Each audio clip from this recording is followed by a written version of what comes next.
The hospital room smelled of antiseptic and quiet despair. Machines beeped in their steady rhythm, not urgent, just routine, as if time itself had grown tired of waiting. On the bed lay 9-year-old Amara Reeves, her small frame barely visible beneath a pink blanket covered in cartoon stars.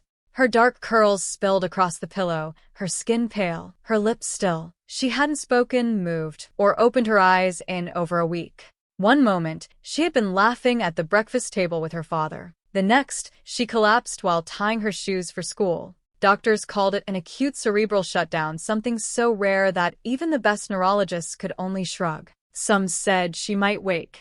Others said she might not. Her father, Elijah Reeves, hadn't left her side. A man who had built skyscrapers and carried steel on his back suddenly found himself powerless in the face of his daughter's silence. Nurses called his presence devotion. Doctors whispered it was desperation. But Elijah didn't care what they called it. This was his baby girl. He wasn't leaving. Days blurred into nights. Specialists came and went. Machines with blinking lights were strapped to Amara. Experimental headsets slid over her eyes. Injections tested, promises made. Even a billionaire philanthropist showed up with his entourage, bragging that he could upgrade her brain like an iPhone. But the girl never stirred. By the end of the week, hope felt like smoke, fading faster with every passing hour. It was past midnight when a nurse knocked gently. "Mr. Reeves," she whispered, "there's a boy here. He says he wants to help." "A boy?" Elijah asked, weary. She pointed toward the lobby. There, on a cold plastic bench, sat a barefoot child, no older than 11. His hoodie was too big, sleeves frayed, jeans torn at the knees. Dirt smudged his face, but his eyes, clear, deep, steady, held Elijah frozen in place. The boy stood respectfully as Elijah approached. "You're her father, aren't you?" "Yes," Elijah said slowly. "Who are you?" The boy didn't answer. He simply said, "I know how to wake her up." Elijah blinked. "What did you say?" "I can help her," the boy repeated softly. His voice wasn't arrogant, not even hopeful, it was certain.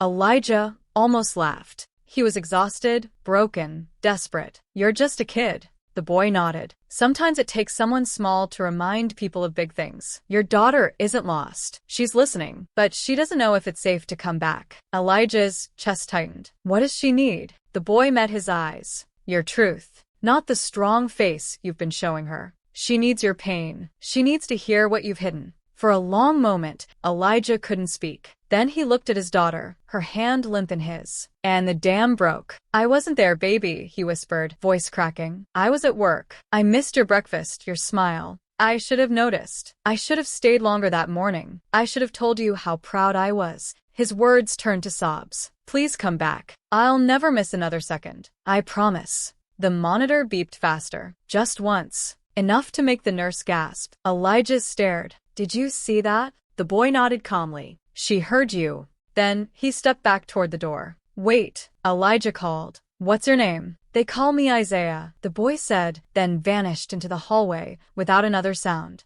That night, Amara's finger twitched for the first time. By morning, no one believed Elijah. The cameras showed nothing. The staff insisted no child had come in. But Elijah knew. He had seen Isaiah. He had felt the shift in the room. And deep down, he believed. The next night, Isaiah returned, barefoot and calm as before. He stood by the bed, touched Amara's wrist, and said, "She's closer now. But she needs the song." Elijah froze. "What song?" Isaiah's eyes didn't waver. "The one you used to sing before the fire." Before he stopped, Elijah's chest caved in. He hadn't sung that lullaby since the day he buried his wife. His throat closed, but Isaiah whispered, "She still remembers it. So, do you?"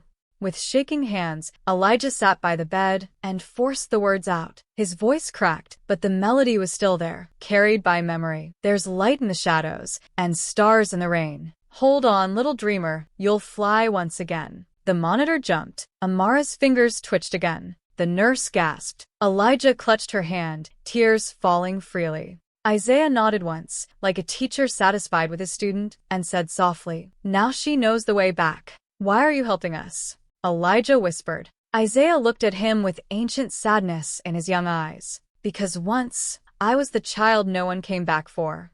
Then, like before, he was gone. The following morning, Amara's hand reached for her father's without being prompted. Doctors stuttered. Nurses called it an anomaly. Elijah called it a miracle. And late that night, Amara whispered her first word in days. "Daddy." Elijah broke down, holding her face in his hands. "I never left, baby. I never will." Her lips trembled into a faint smile. "Where's the boy?" Elijah froze. "You saw him?" She nodded weakly. "He said, he was the echo that found me. He held my hand in the dark. He told me, you were waiting on the other side of the light." Her voice faded, but the meaning settled deep in Elijah's soul. Isaiah hadn't just visited him. He had gone into the silence with her.